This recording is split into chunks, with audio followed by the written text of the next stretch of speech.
যারা নারীদেরকে ধর্ষণ করে তোরা তাদেরকে ছেড়ে দিস। এসবের মানেটা কি? তোর বাড়ি কোথায়? তুই কেন আমাদের হাত তুলছিস?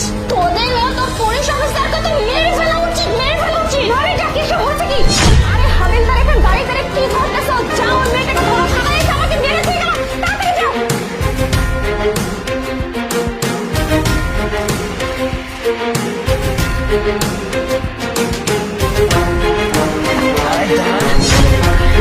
কিরে, তোর এত বড় সাহস, তুই থানার ভিতরে ঢুকে একটা অন ডিউটি পুলিশ অফিসারের গায়ে হাত তুলছিস?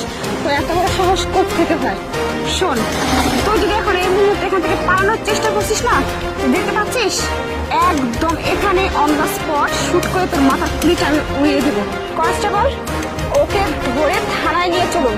তারপর ওকে নিয়ে গিয়ে এমন থেরাপি দিবেন, গরম পানি ঢেলে ওর পেট থেকে কথা বের করবেন ও কেন এই কাজটা করছে। ধরুন, ওকে নিয়ে চলুন। Yes sir. চল। আচ্ছা ঠিক আছে, এবার বল, তুই থানার ভেতর ঢুকে কি কারণে একটা অন ডিউটি পুলিশ অফিসারের গায়ে হাত তুলছিস? বল। তোদের মতো পুলিশ অফিসাররা তো দেশের শত্রু, জনগণের শত্রু। তোরা কি করতেছিস? এখানে বসে থেকে যারা নারী নির্যাতন তারপর ধর্ষণকারীর মামলা দেয়, তোরা কি করিস? সেই কাগজগুলো নিজের হাতে ছিঁড়ে ফেলে দিস। তোরা কাউকে শাস্তি দিস না, কিছুদিন পর কি হয়? ছেড়ে দিস। কেন?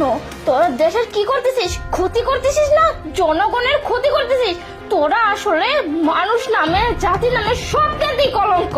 ও আচ্ছা, দেখতে পাচ্ছি যে তোর তেজ এখনো পর্যন্ত কমেনি, তাই না? এই তুই কি ভাবছিস রে আমাকে? তুই একে তো একটা অন্যায় করছিস, এখানে এসে আমার গায়ে হাত তোলে, তারপর আবার তুই আমার নামে মিথ্যা বদনাম দিচ্ছিস। তুই কি চিনিস আমি কে? আমি হচ্ছি এই থানা ইনচার্জ। আর তুই কি না আমার নামে জানো তাই বলতেছিস? তুই কি জানিস এই পর্যন্ত আমি পুলিশ হওয়া থেকে আমি কোনোদিনও এমন হয়নি যে কেউ আমার কাছে এসে অভিযোগ করেছে, মামলা করেছে, আর কোনো দোষীকে আমি ছেড়ে দিয়েছি বা তাদের বিচার করিনি। আমি কখনো কোনো আইনের মার কাছে যাইনি, বুঝতে পারছিস? আমি সবসময় সবাইকে ন্যায় বিচার দেওয়ার চেষ্টা করেছি, কারণ আমি একটা পুলিশের ইউনিফর্ম গায়ে দিয়ে আছি, এটার মূল্য আমি দিতে জানি, বুঝতে পারছিস? এই আমি তোদেরকে চিনব না মানে? আমি তোদের সবাইকে না খুব ভালো মতো চিনি। আরে তোর সাথে যারা ছিল, তোর পাশে যারা ছিল, বুঝতে পারছিস? ওরা কিছুদিন আগে একটা নারী নির্যাতন মামলা ছিল, আর ওরা স্বয়ং দাঁড়িয়ে থেকে চোখের সামনে ফাইলটা ছিঁড়ে ফেলে দিল। আর তুই